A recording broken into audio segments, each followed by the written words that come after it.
Good evening, Dr. Swamy.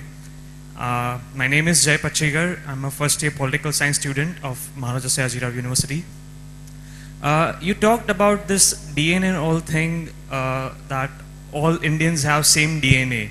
Why there should be a caste system? Why call one Brahmin or Kshatriya? Why not all Hindustanis?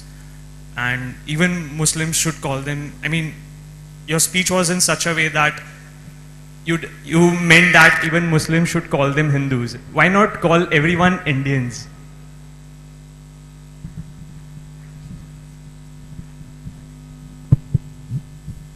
Well, the word Indian comes from Hindu, huh? So you want the anglicized version of Hindu, but not the original version of Hindu.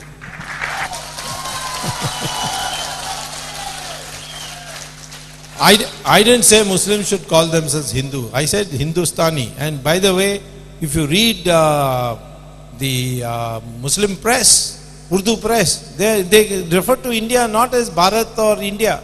They refer to it as a Hindustan.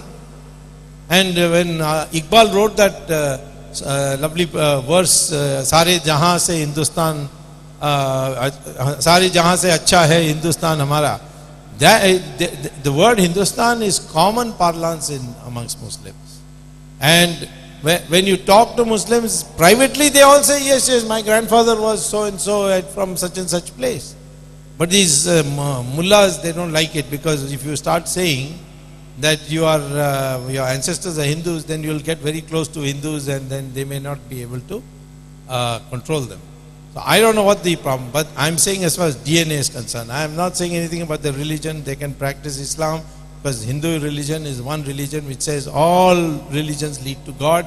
We are the only religion which says that, and we are proud of that Hindu tradition.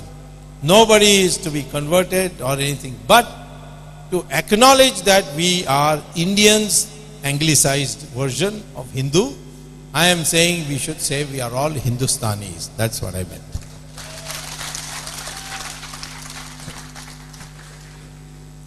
Good evening, sir. Sir, at some point you had mentioned something about decentralization of government. I want to ask that Mahatma Gandhi had advocated the economic growth of the country in terms of like cluster growth, in terms of cooperatives and everything. I want to ask about your take today, whether the cluster growth would work or not. Well, of course it will work, because it depends on how you define it. You see, take for instance cooperative movement or Anand movement for milk. It is now being successfully replicated all over the country. And so that is one way. The other way is that we have special economic zones, that is cluster growth, where all the inputs and outputs, everything are nearby. But over the period, the main thing about Mahatma Gandhi was that he said you should, the world has, everyone has enough for his need but not for his greed. That is the principle that we should work on, and we should try to be as simple as he wanted all of us to be, and that's what he meant by Swadeshi. These are the things, but there's no need and reason for us to stick to every word that Gandhiji said, because he said it at that occasion.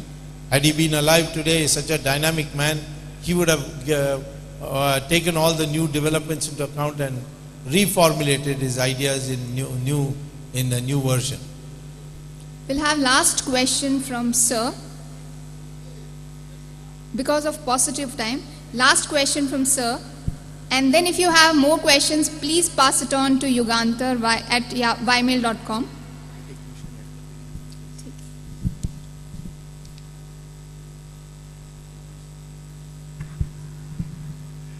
These days, the principle of marketing is being applied by politicians. Marketing? Marketing. Ah. You know, in marketing, you say what the customer wants. Yeah. So today, the people are going what the voter wants. Now, if the voter is uneducated, is backward, what we need really is transformational leader, like Mahatma Gandhi or Swami Vivekananda or people like that, who transform things. Unfortunately, they are following the marketing principle of what the voter wants. And therefore, we are not progressing as fast as we should. Do you agree with this? Well, I understand the substance of what you're saying, although it's not a pointed question. The fact of the matter is that, yes, when money comes in, then this kind of fake image, this image consciousness that has come, has led to marketing. But we must be transparent. What Mahatma Gandhi was transparent. Vivekananda was transparent. He said what he meant what he said. That has now gone. Now it is, you be careful, don't speak like that, don't speak like this, your image will be spoiled. That is leading to this concept of marketing, and I totally agree with you that we must go back to being frank with our people in politics. Tell the people what can be done, what cannot be done, and people will slowly accept that. One more question from highly enthusiastic girl. Yeah. That would be the last question. Okay. Thank you, Lord. I am Riddhi Gupte from TY BCom, Maharaja Sayajirao University. Sir, you cited examples of Sri Valmiki, Dr. Baba Saheb Ambedkar. Now, we are facing the, I have a question regarding reservation. Yeah. Because we are facing this, for general caste, we are having just 4 attempts in UPSC examination. I am talking about central government examination. While reservation has been made for SC, ST, BC. Why this, sir? Well, first of all, let me say the principle of reservation that I accept is that if a community has never been the ruling class in this country, then that community is qualified to get reservation. That means that Brahmins, Kshatriyas, they cannot get reservation even if they are poor. They can get scholarship, they can get loans on easy terms, etc. Similarly, Muslims and Christians also cannot get reservation because they have been ruling classes. Muslims ruled this country for 800 years and Christians ruled it for 200 years. So they cannot get. Nor can Yadavas and Jats, they have also been ruling classes. They also cannot get. But scheduled castes and scheduled tribes, they have never been ruling classes and they have been exploited, they have been discriminated against. And furthermore, in 1932, if Dr. Ambedkar had not made that sacrifice when Mahatma Gandhi was fasting and told the British, we don't want your separate electorate system. We knew, of course everybody knew the mischief the British did. They offered the Muslims a separate electorate and Jinnah accepted. That means Muslims will only vote for Muslims. That led to the partition of India. And at that time, the second mischief they did is that for scheduled caste, they said, we'll give you separate electorate. And Mahatma Gandhi went on fast on to death. He said, this is the end of India. And Ambedkar had the guts to tell, now I agree with Mahatma Gandhi, and he informed the British, we don't want your separate electorate. At that time, Mahatma Gandhi made a promise that when India becomes free, we will make reservations for you in jobs.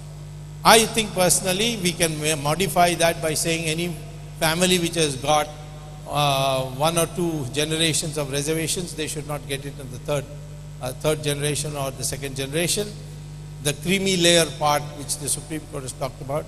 But as far as scheduled castes and scheduled tribes are concerned, we should continue the reservations for them. But as far as everybody else is concerned, they've all been ruling classes in this country. They can get scholarships, they can get loans. Of course, the Yadavas and the Jats and all have already got reservation. But we should persuade them, we should talk with them, bring them over and make them give it up. And so that the country will, over a period of time, slowly move towards a zero reservation policy.